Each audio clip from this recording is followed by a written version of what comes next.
Hey folks, Roland Martin here, broadcasting Roland Martin Unfiltered from the campus of North Carolina Central University here in Raleigh. I am giving the Rock the Mic speech in about an hour, but of course we still broadcasting live today. Of course, it is January 16th, 2019, and the White House finally condemns the comments of white supremacist Iowa Republican Steve King. Yet Donald Trump says nothing. We'll share it with you.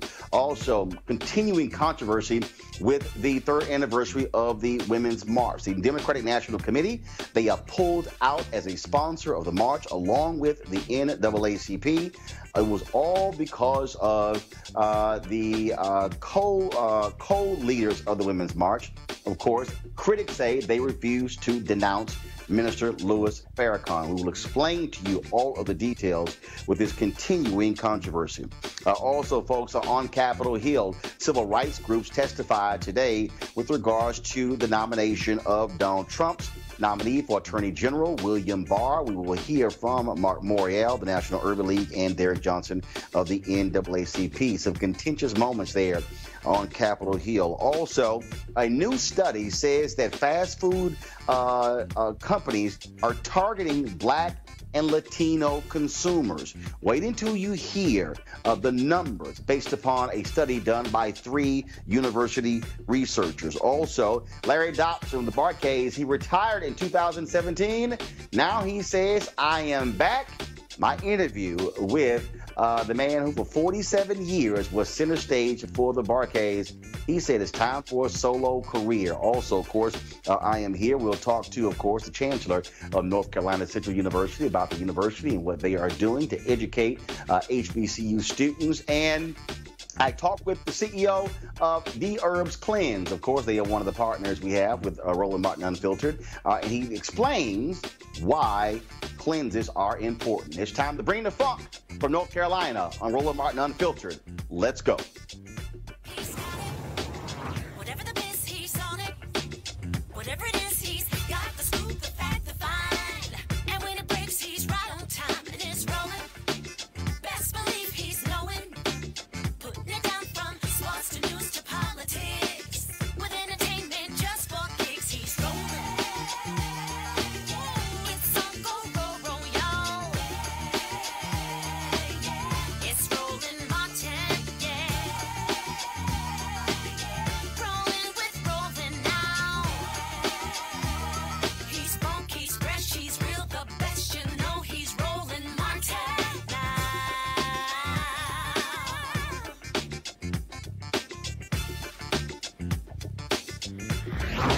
Martin. Hey, folks, the hits keep on coming for Iowa. Republican Congressman Steve King, an avowed white supremacist. Of course, remember, he was yesterday condemned by the United States House, stripped of all of his committees the previous day. Now the White House finally is commenting. Here is Press Secretary Sarah Sanders. Last question is Cole. Does he support the condemnation of Steve King? Sarah, did he support that by the House?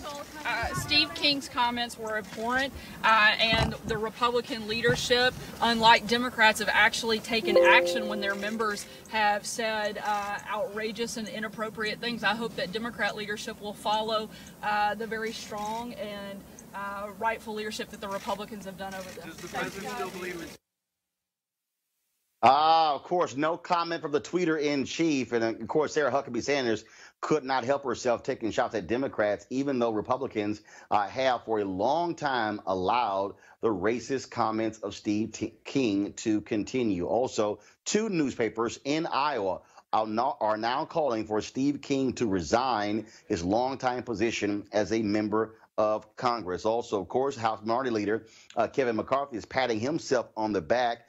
This is what he said for punishing Steve King. Quote, I knew that I watched past leaders did not act, and I just felt I don't care if it hurts me or not. I just got to do the right thing. Here's the problem with that.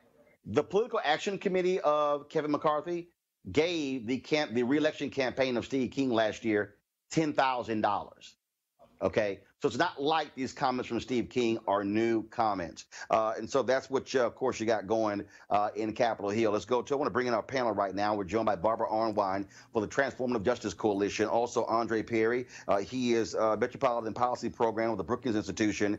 And Dr. Julianne Malveaux. She is, of course, economist, president emerita of Bennett College. I'll start with you, Andre. And first and foremost, when you see, of course, the White House finally coming around to comment on Steve King, it just speaks volumes how they have been silent since he made those comments on Thursday to the New York Times.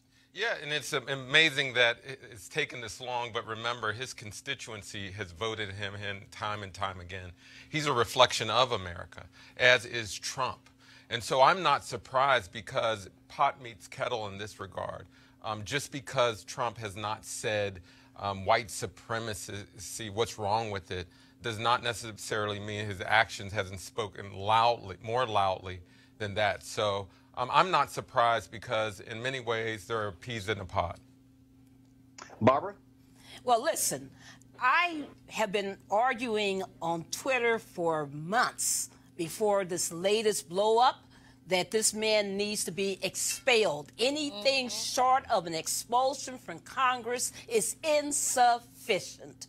I don't care if he serves on any committees. I don't care if he's been even censored, which he hasn't, which would have been a better measure. Yes. But he needs to be expelled from Congress. There is no place in our government for this kind of outrageous hate. And let's be clear, not only has he been hateful about American policy, he's interfered internationally on behalf of ethno-nationalists, racists in other countries.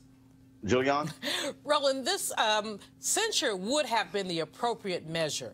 This is absurd. And the absurdity of this is that this man has been doing this for months. Barbara is right. I mean, he is a hateful human being, but more than that, we are living in a hateful time where he just put it out there. As Andre has said, this is a reflection of America. We are in some kind of a cultural war where, let's be clear, by 2050, our nation will be majority, minority. Get over it, y'all. And he's not over it. He's not over it, and that's the problem. But I stand with Bobby Rush. Yes. I'm disappointed with the other members of the Congressional Black Caucus. I'm disappointed with white people who say they have conscience but allow this. And I am not disappointed with the orange orangutan because this is the best he can do. Wait 4 days before he has anything to say. Let's go to our second story, and that is all the drama surrounding the Women's March and taking place on Saturday, the third anniversary, of course. And they have been embroiled in a huge row over the last several months over what critics of march organizers, they are calling them harboring anti-Semitic views. Of course, more than 500 organizations were sponsors of the Women's March 3 years ago. That number is now down to 200. Two major groups, Democratic National Committee and the NAACP this week, both have pulled out as sponsors of Saturday's march. The critics say that the march organizers, the leaders of the Women's March, that they harbor those anti-Semitic views. They have been targeting specifically Tamika Mallory and then critics say she refuses to condemn Minister Louis Farrakhan. This is Tamika and Bob Bland, two of the co-leaders who appeared on The View on ABC on Monday. I don't speak for Jewish people, but I think I'm just confused. These remarks are, I mean, it goes on death to Israel over and over again. We did not make those remarks. You can't But you're associating with a man who does publicly. What I will say to you is that I don't agree with many of Minister Farrakhan's statements. Specifically about Jewish people. As I said, I don't agree with many of Minister Farrakhan's statements. You condemn them? I don't agree with these statements. At the end of the day... You won't condemn it. No. To be very clear, it's not my language. It's not the way that I speak. It is not how I organize. And I think it is very clear over the 20 years of my own personal activism, my own personal track record, who I am, and that I should never be judged through the lens of a man. That is actually not what this women's movement is supposed to be about. I don't want to be judged through the lens of something that's speaking for all women. When you're associating with extreme anti-Semitism, and are you comfortable, both of you, being on stage with a Trump supporter, someone who's pro-life, someone who is a very, vociferous... Yes, we are. All right, so you're going to have a Trump-supporting woman, conservative pro-life woman on stage with you guys at the next march. There was absolutely no prerequisite for people coming into the march. Pro-life women. We never that is not true. Folks, Tamika Mallory, of course, she is going to be joining us on Roland Martin Unfiltered tomorrow. But right now, I want to talk to Mary Emily O'Hara. She's an activist. She's been very much involved in all types of politics, and she has been burning up Twitter, condemning those who have been attacking Tamika and others. She joins us right now. Mary Emily, just first off, when you look at this controversy and the calls for Tamika, for Bob Bland, and for others to condemn Minister Louis Farrakhan, just your assessment. Well, first of all, I don't work with or for the Women's March. I'm a reporter. Right. So Okay. even though I can't deny having done some activism in the past, but I don't represent this movement in any way. Right. I wrote a story for Into, which is the publication where I was most recently employed, in December that explored some of the accusations against the Women's March, specifically the insistence that Tamika Mallory condemn, and only that word is being used, condemn Minister Farrakhan. And as I was writing this story, I discovered that she has, both in writing, in op-eds, and verbally, and in statements through the Women's March organization, she has denounced and separated herself from his rhetoric over and over and over again. So when I tweeted that the other day, it was really just an effort to understand why she's not being listened to. She has said this so many times, and we just don't seem to want to hear it. And of course, it was the organization Tablet, another media outlet that put out this story that many people have been referring to, saying that various folks, women in the movement who are Jewish, were attacked in conversation by Tamika and others. They have denied that came up on The View as well. And you've seen this back and forth, and clearly it has been it has had a negative role here with a number of organizations who literally are dropping out as sponsors, as well as other individuals who are saying, let's start separate entities, because they have even called for Tamika, Carmen Perez, Lena Sarsour, and Bob Bland to all resign. Yeah, and I think that seems like a very extreme tack to take, given that the organization and Mallory herself have repeatedly, since at least last March, I've seen the op-eds, I've seen all the statements, they're all collected in the article that I wrote for Into. They have issued statements over and over again saying that neither Women's March nor Mallory agree with Minister Farrakhan's views about Jewish people, about LGBT people, denouncing all of these things that he has said that are the things that are in question, right? So at this point, I am just starting to wonder why we can't just accept that. It has been said over and over and over again. And it's starting to get a little bit weird. You earlier you talked about the focus on the word condemn. And that's what Meghan McCain kept wanting her to say. You think, and I remember during the 2008 presidential election, when Louis Farrakhan, on his own, endorsed then Senator Barack Obama.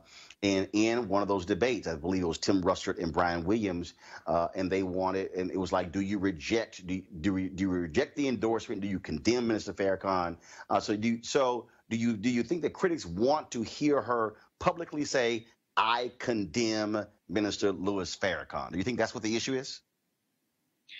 I think if that is the issue, if we're not willing to listen to someone when they say, I reject it, I denounce it, I don't agree with it, and it's really that semantic, it's just about this idea of condemnation, then that is just bizarre. I mean, I've never used that kind of language myself in my entire life. I've never said to anyone, I condemn you. And there's something about it that semantically is almost like we're asking her to put a curse on this guy, But I think that there are underlying issues here that need to be discussed as well. Like a lot of these criticism against Mallory, frankly, are coming from white women, and I have not seen a lot of people from within the Black community criticize her in the same way for her connection to Farrakhan.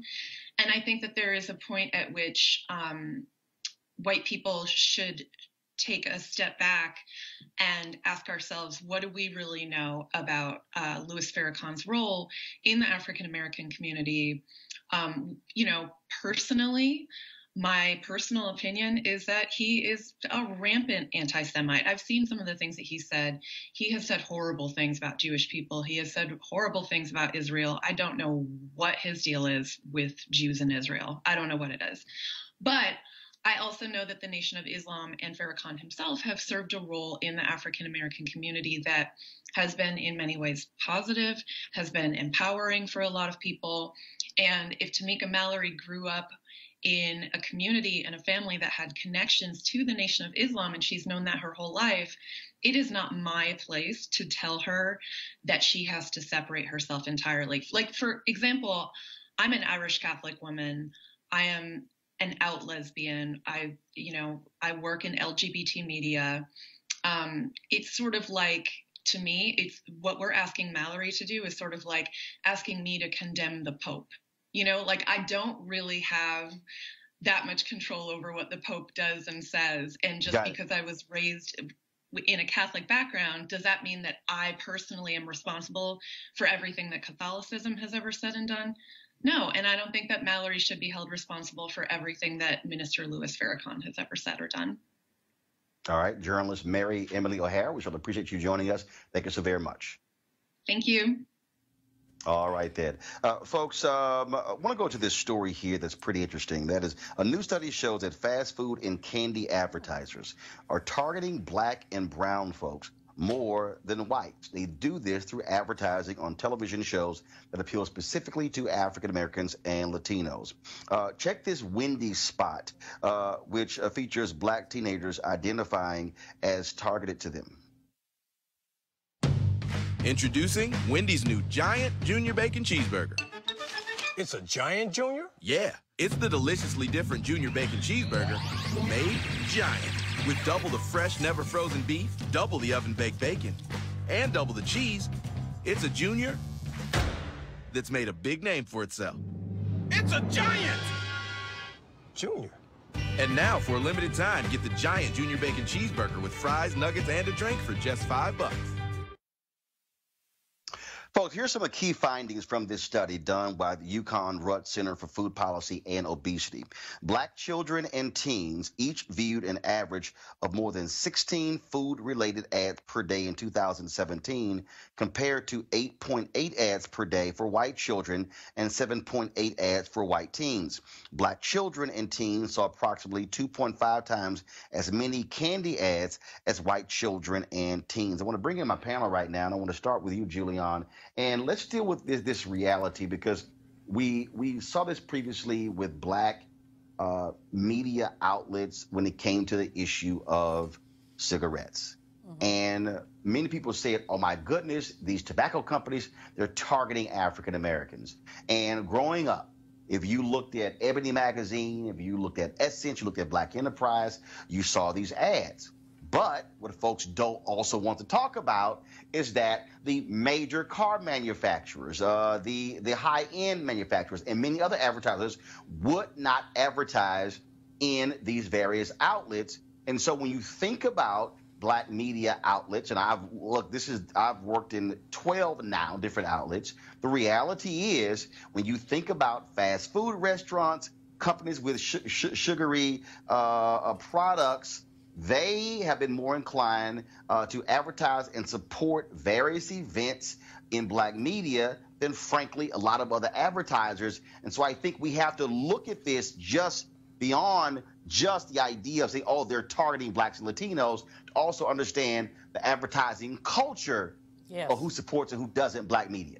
Well, Roland, this is one of the reasons why we admire you so much for basically creating an alternative platform where you have the opportunity to pick and choose who advertises with you, understanding that this is all about predatory capitalism and basically extracting surplus value from people. We have an obesity problem in the African-American community. More than half of all African-American women, according to some of those standards, now according to one of them, I'm obese, which whatever. But based on those charts, more than half of us black women are obese. There's an obesity problem among our children. And so to basically document the fact that someone is pushing 4 strips of bacon, 2 nasty hamburgers, a bunch of cheese in bread, in white bread. It was white bread, too.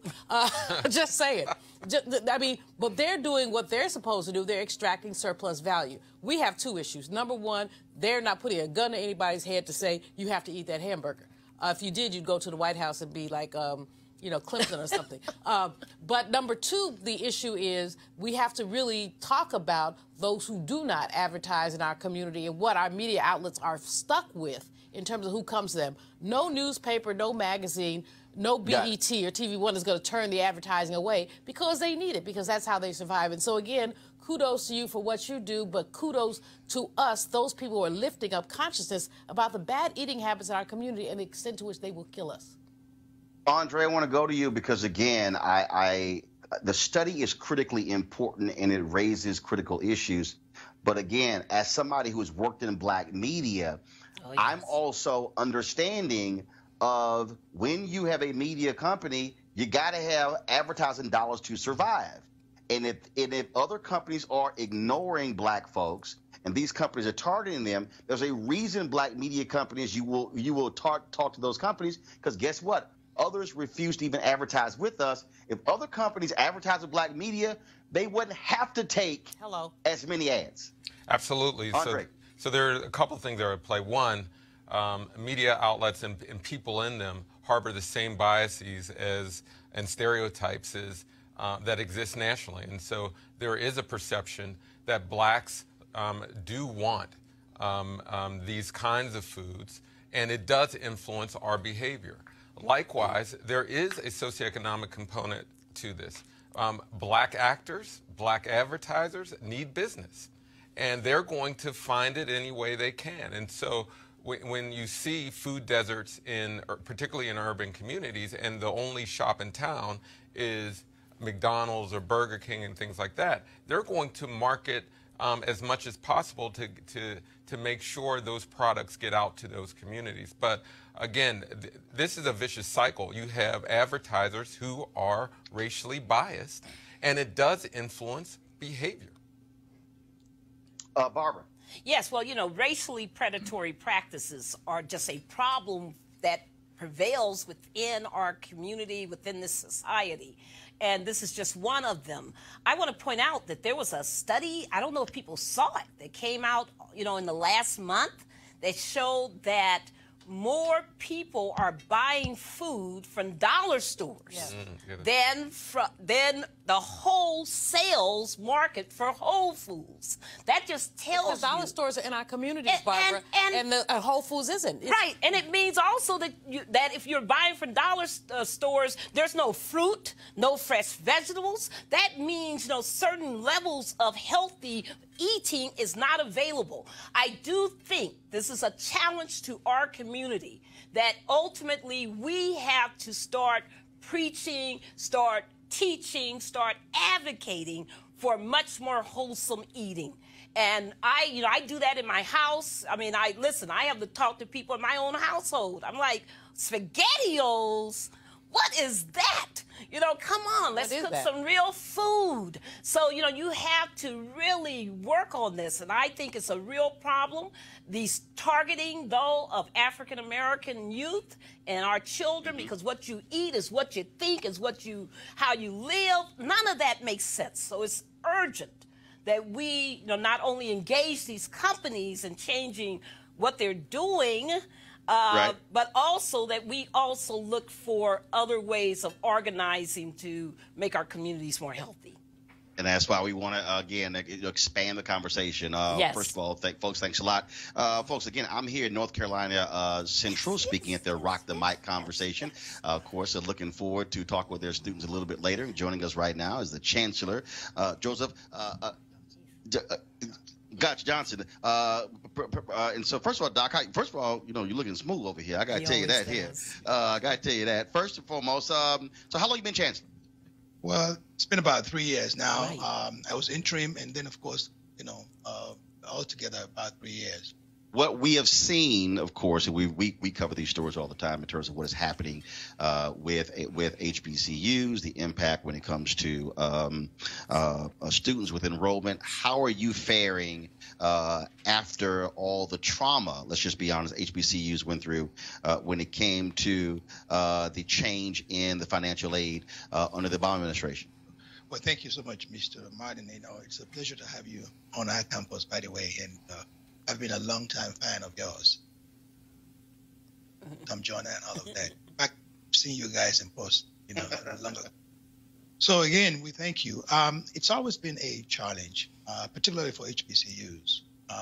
As you know, a large percentage of our students are always on Pell Grant. That's known. And usually, most of them are, first-generation students. And so we rely heavily on Pell and other federal sources of money. So whenever these things are challenged, we are challenged. Here at NCCU, we've been very fortunate. We consider ourselves a premier HBCU because of our brand. We do attract students. For the last 3 years, we have been growing. Right now, our enrollment stands at about 8,200 plus students. And last year, our graduate program grew by 10%. And as you know, we have a premier law school. And then, of course, we also have 2 major research centers on our campus. Biopharmaceutical Research Institute, right, where we do drug discovery. And then we have the Biomedical Biosciences Research Institute on our campus where we do cancer research. So we are a major institution and we've been drawing students. We have not experienced, a decline in enrollment, but we can always use additional funding. So we are pleased to have the extension of the 2-year extension for summer Pell. That's been very helpful to us, but that needs to be on an ongoing basis. We had a bit of a slight challenge with Title III. We are thankful for all of those who rally around our institutions and got that money approved. We got an increase in it. We hope that will continue.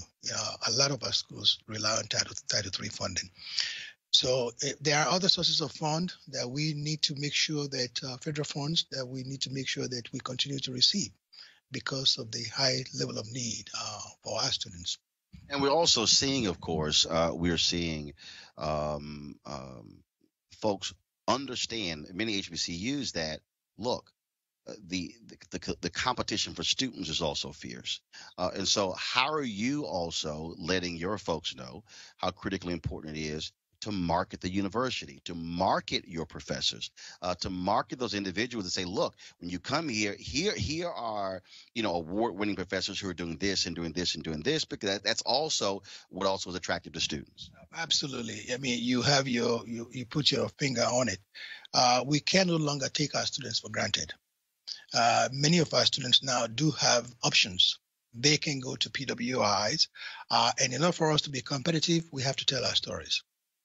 We offer things that students can find anywhere. We prepare our students culturally, psychologically, emotionally.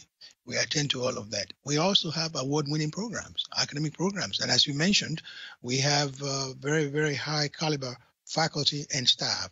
So our institutions are increasingly spending money on marketing and communications. And we have a special budget for that here. You will see us on billboards as you travel 40 and 85. We are also heavily engaged in Facebook and other forms of social media, whereby we can reach the students. So we have we also have a lot of publications that come out of NCCU where we tell our stories. And you are right. We have to be sure that our students know that our institutions can compete, and we are competing. We're just not just an HBCU. We are comprehensive institutions like you find as well. So we are mounting an aggressive recruitment.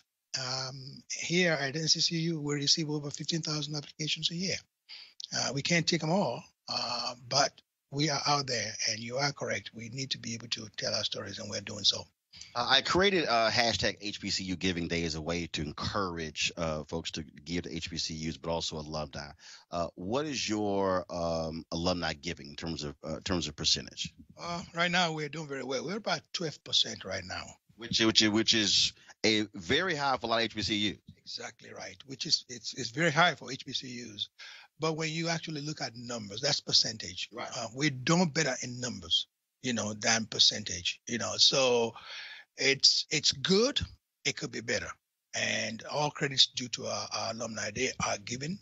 They're doing the best that they can. And as you know, scholarship is our number one priority for the reasons that I've given earlier to you.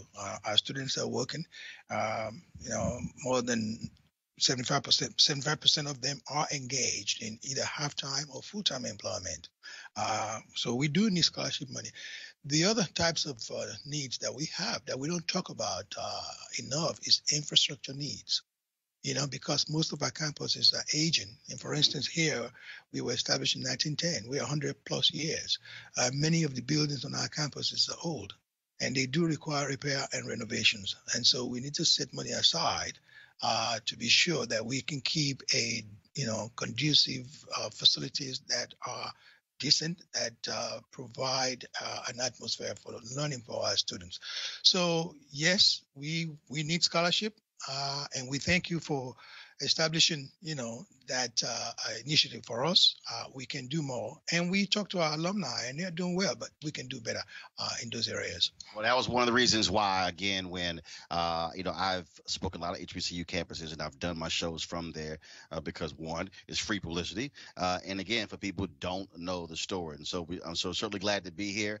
Looking forward to chatting with the students tonight, and certainly good luck in all that you're doing here. Well, we appreciate you coming here. We thank you for coming to visit with our students. They are waiting for you. They're excited to see you, and we know that you will motivate and challenge them. All right. Well, I certainly appreciate it, Doc. Thank you so very much. Likewise. All right, folks. And so here's the deal. I'm going to step away, but there's still more Roland Martin Unfiltered. Of course, coming up, Larry Dodson, a long time. 47 years he was a front man for the Barcades. Well, Larry Dodson is retiring, but he retired 2 years ago, but now he's coming out of retirement. And so you're going to hear my interview with him, and also the CEO of Dherbs, one of our partners, of course, the leading cleanse in the country. You're going to hear from Dr. A.D. Dolphin explain exactly why that cleanse is important and what it also does for us physically when it comes to our health. We're just having a conversation about all that fast food. It flushes all that stuff out of your system. And so that's it for me, broadcasting here from North Carolina Central. I'm going to try to set up my stuff a little bit later to live stream my speech tonight for the Rock the Mic series. And let me first of all thank Barbara Onwine, Andre, as well as Julian for being on our panel. I hate that it was shorter than we normally do, but again, I literally got to hit the stage in about 20 minutes. And so again, coming up next, the Roland Martin Unfiltered, Larry Dodson and the CEO of Dherbs, Black CEO, owner, running the show, and also they are one of our partners, one of our advertisers. Another reasons why we created this platform to also promote Black-owned businesses, Black colleges and Black-owned businesses. I'm Roland Martin, and you're watching Roland Martin Unfiltered.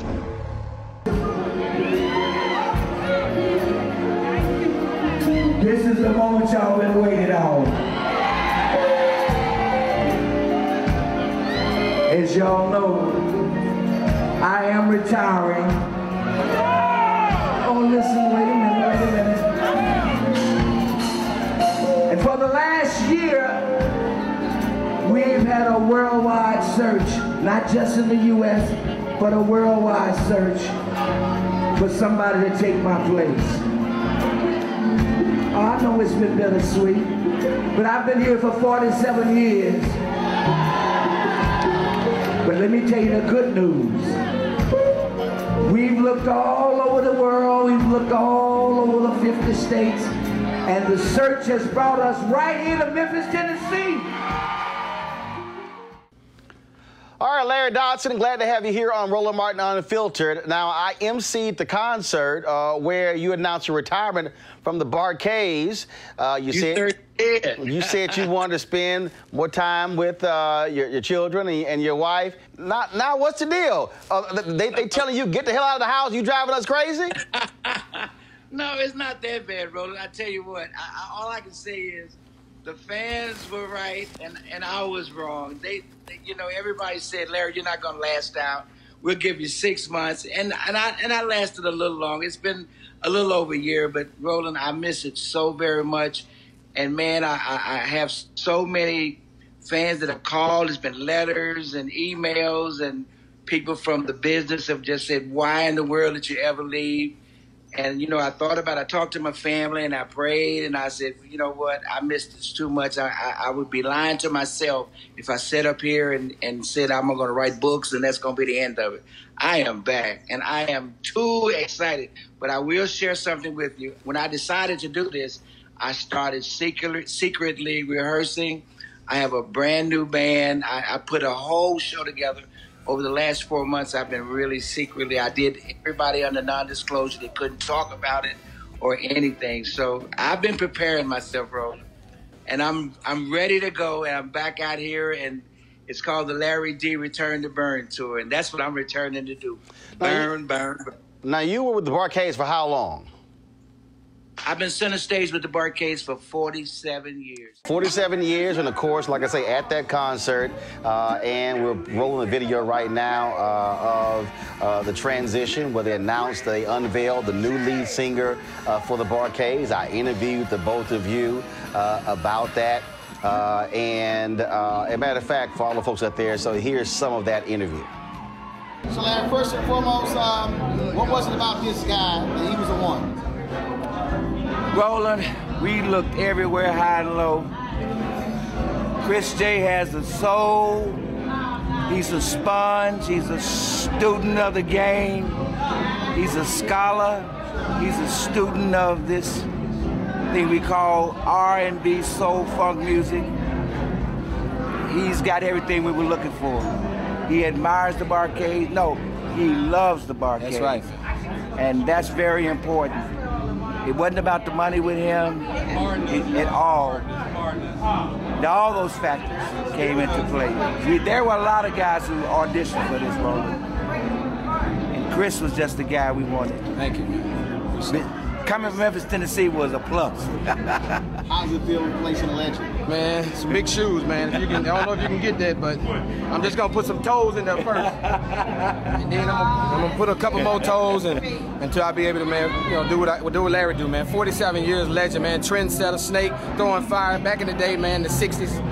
Come on, man. I don't even know. I don't even feel. I feel like I won a Super Bowl. And I don't even play football, but Larry, man, thank you and James and the entire Bar-Kays family, the fans. I love the fans. Larry fans, would y'all please become my fans? You heard him tonight. And then did he do all right, guys? You made a good choice, Bob. I want the millennials to know that funk music is still alive. There you go. All the rap and all that stuff, you still can have funk music and have fun. So millennials, y'all come with us, man. We're gonna take y'all there, I'm telling you. New music is coming out on this kid. New music coming out on first quarter. New music on the Bar-Kays. New sound, Bar-Kays Reloaded. All right. So Larry, so obviously the Bar-Kays continues with their new lead singer. Absolutely. Had you told any of them that, hey, you know what, I'm coming back on the road? Nobody knew. Nobody. I said that January 1st I was going to release it. Through my PR firm, I was going to make a press release and let everybody know at the same time. Nobody has known anything about this. The Bar-Kays, I talked to James about 2 weeks ago, and that was the first that he actually knew anything about it. And he blessed me. He said, Larry, I'm so proud of you. And we talked about it, and he was surprised, but James and I have been together. You got to understand, this is something that's deeper than the stage or anything. He totally got it, and we took a long time to find somebody when I decided to retire to take my place. So the Bar-Kays are in good hands. In case people are wondering, well, why didn't you go back to the Bar-Kays? The Bar-Kays are in good hands. James and I own that band and the whole business part of it. But it's in good hands. This is something that I want to do. And I really don't owe anybody any explanations for it. I've given the Bar-Kays 2/3 of my life. Right. And as probably as Lionel did when he left, and Jeffrey did when he left, and Sugarfoot did when he left, rest his soul. It's a decision that a guy makes and says, you know what, I want to see what's out there for me on my own.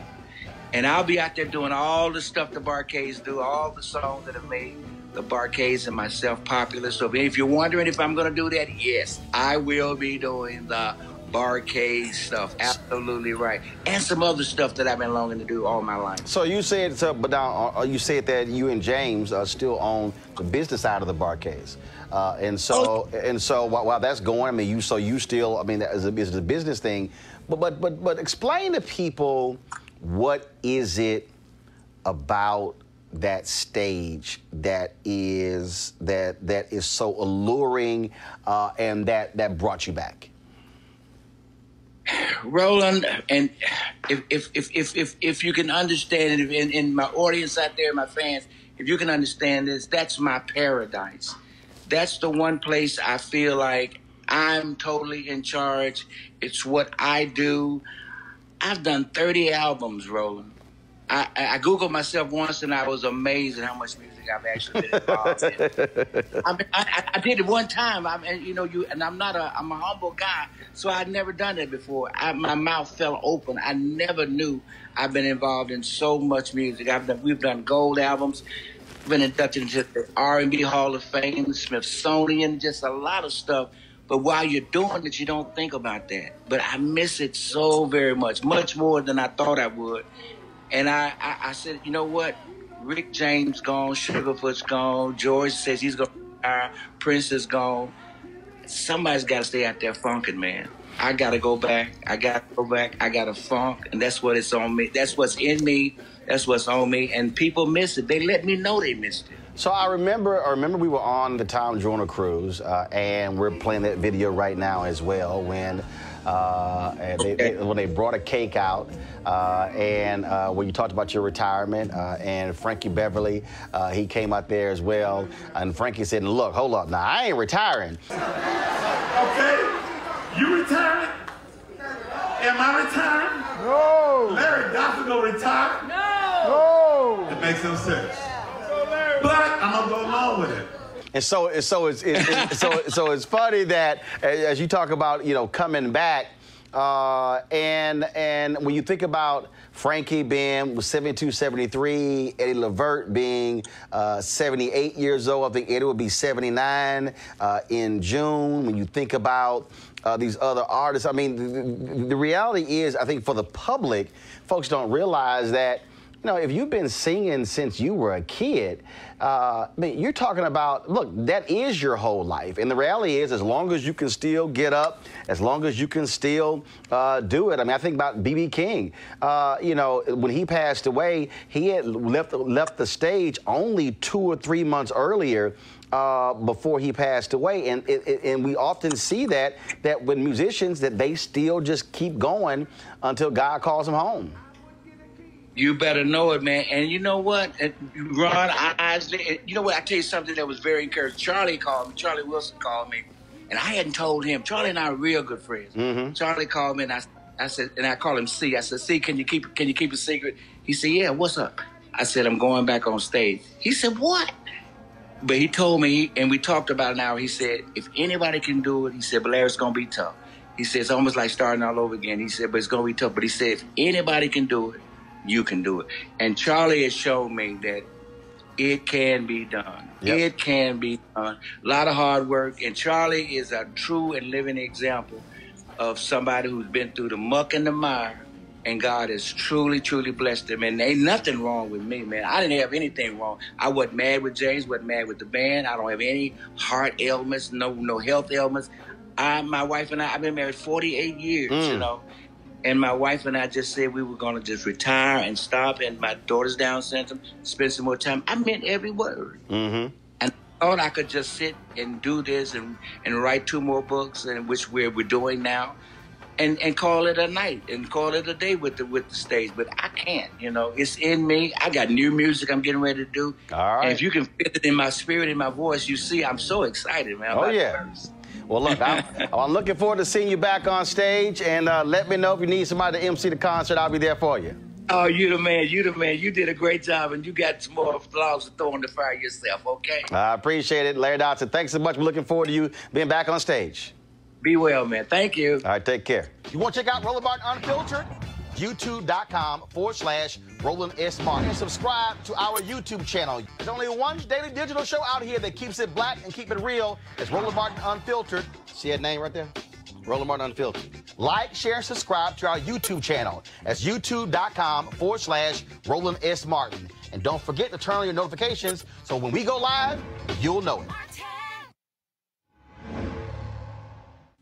So we know so many folks in the new year are trying to get themselves fit, trying to change their lifestyle, their eating habits, trying to exercise more, trying to meditate more. And so it's all about having a healthy temple. And of course, I told you that I started this cleanse with Dherbs at the beginning of the year, actually about 10 days ago. And so this is the third time that I've done it. And so, of course, Dherbs is one of our partners here at Roland Unfiltered. And so we wanted to have a conversation with the CEO of the company, Dr. A.D. Dolphin. Doc, how you doing? Hey, I'm doing great. So let's talk. First of all, what is the health value of a cleanse? What does it do for you? It's going to help you clean out your system. Now, what does that mean? That means, like, basically, over time, your body can develop gook in its system, and it's going to help you remove it in simplest terms. And so, and that's based upon the stuff that we eat, so that we consume. Just think about the things that we eat, our environment, the pollution, the things we drink, the sugary drinks, the alcohol. All these things have a certain buildup, and this allows your body to remove it. Okay. And so, so you have what, 2 cleanses, 10-day and 20-day?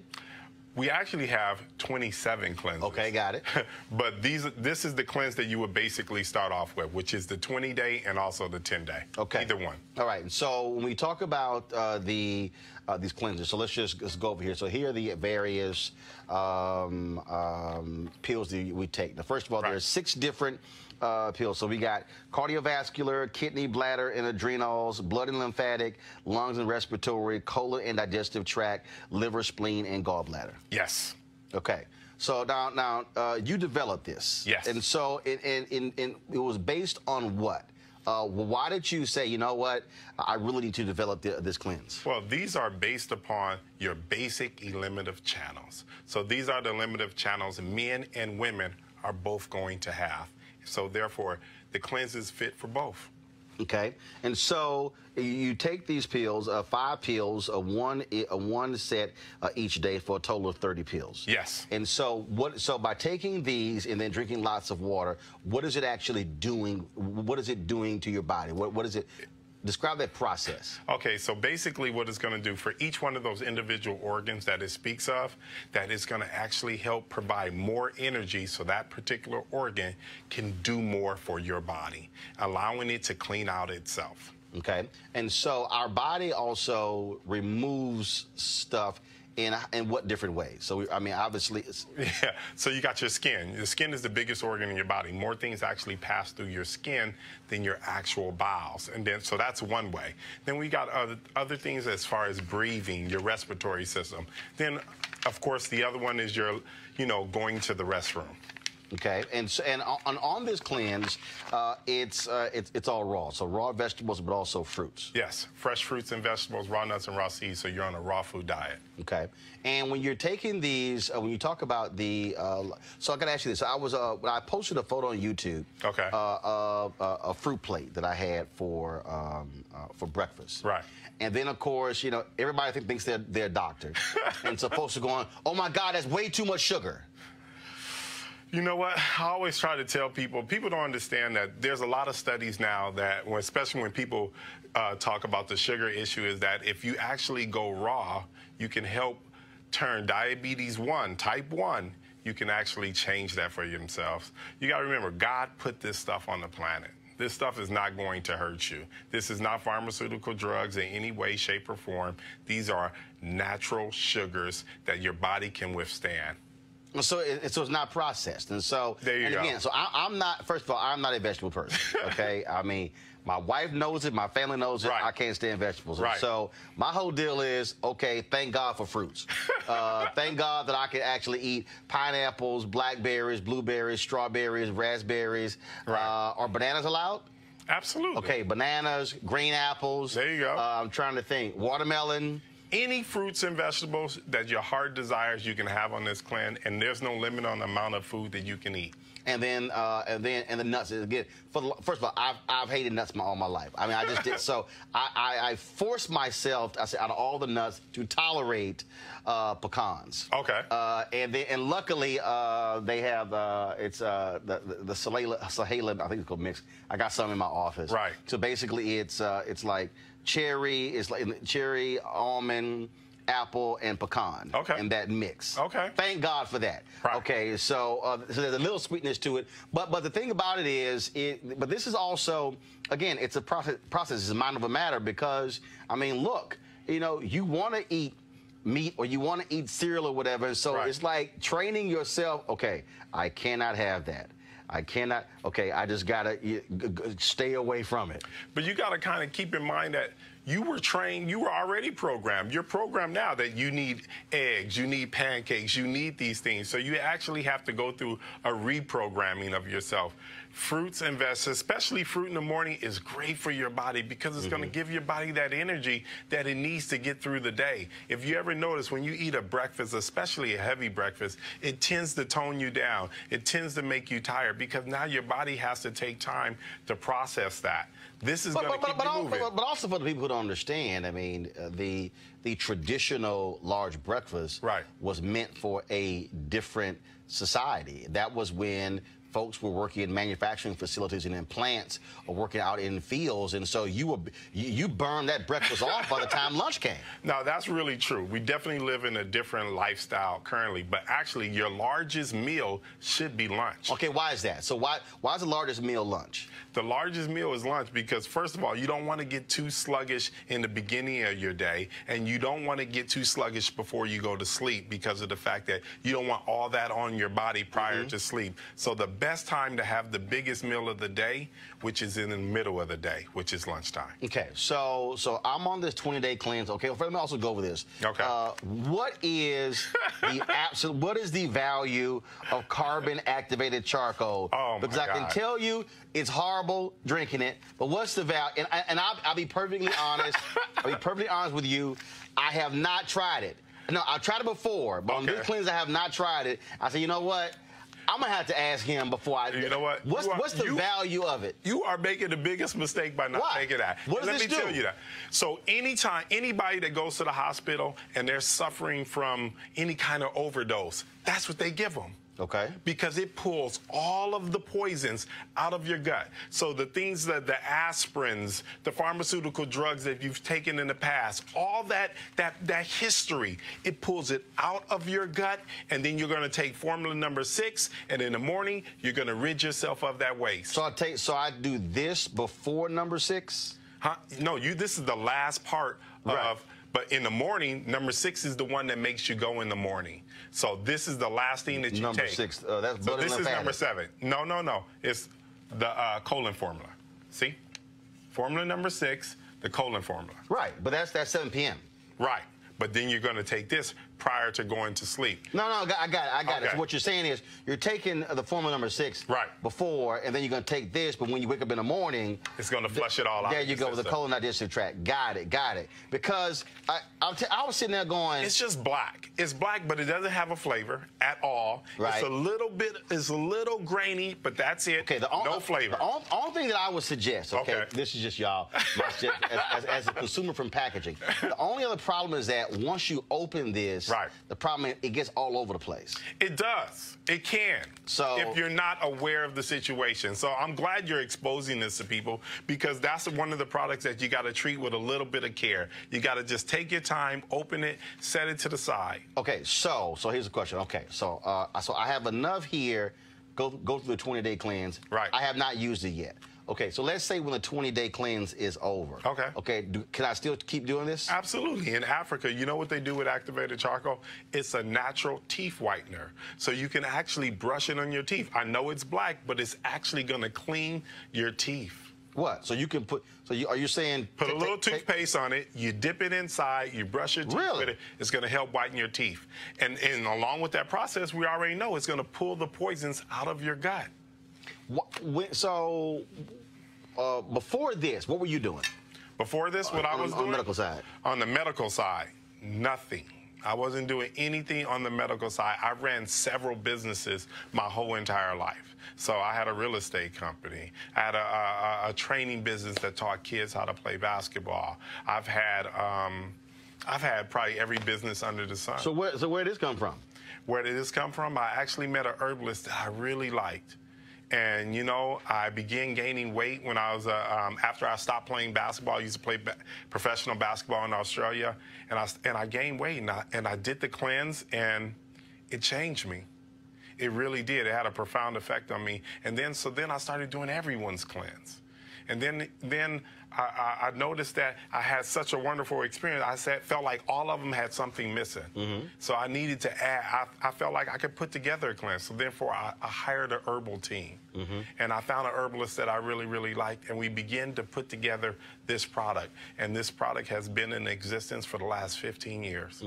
And we're the #1 selling cleanse on the planet. I have so on it now 10 days. So I've lost about 12 pounds, and so in your brochure you say folks lose anywhere from 10 to 30 pounds. Right, depending on the condition of your body. So if you're already in amazing shape, then you're not going to have that same experience. But if you're the average American, 70% of the average Americans are obese. So they are going to lose between 10 to 30 pounds for sure. Okay, and so once you go through the cleanse, you're done. Right. You're done. And folks want to run out and get them a slab of ribs. Okay, what do you then tell them that they should do once the cleanse is over to sort of, because you've been on this raw, just fruits and vegetables. Right. But now you can eat whatever. But what do you tell them to do? So after you finish the cleanse, this is probably the most amazing experience that you could have, because now you get to pick your diet. Because the things that you used to be addicted to, you're no longer addicted to. The things that you used to be drawn to, you're no longer drawn to them. This allows you to pick your diet. A lot of us didn't pick our diets. Our parents picked it for us. So this gives you the opportunity, because you're not so addicted to those things anymore, to pick the diet that you want to live. It gives you the ability to choose your new lifestyle. So, but the point is, you don't want people just losing their mind and just going and getting a 3 and a 4 piece and everything else. You won't.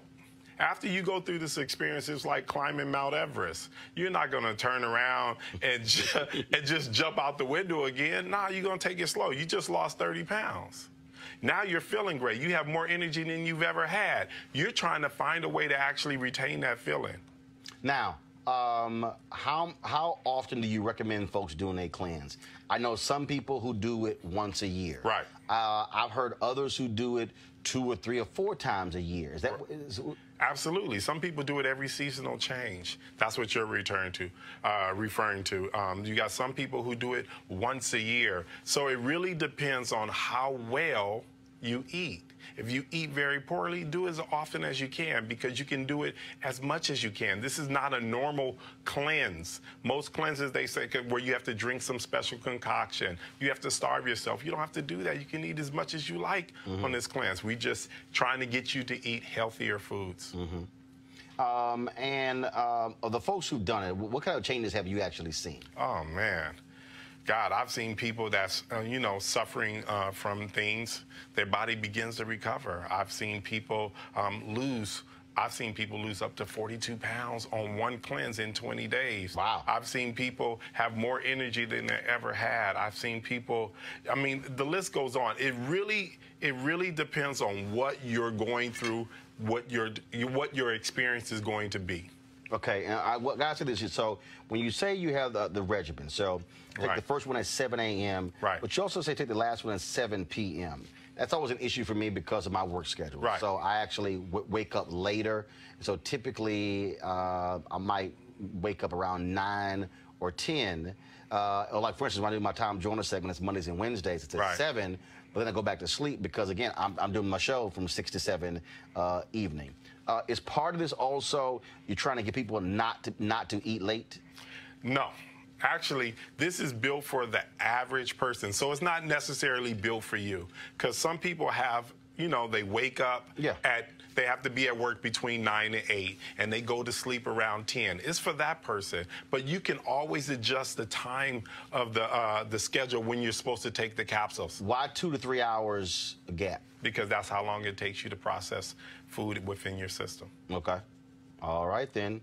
Well, Doc, we certainly appreciate it. We'll definitely see what happens at the end of the 20 days.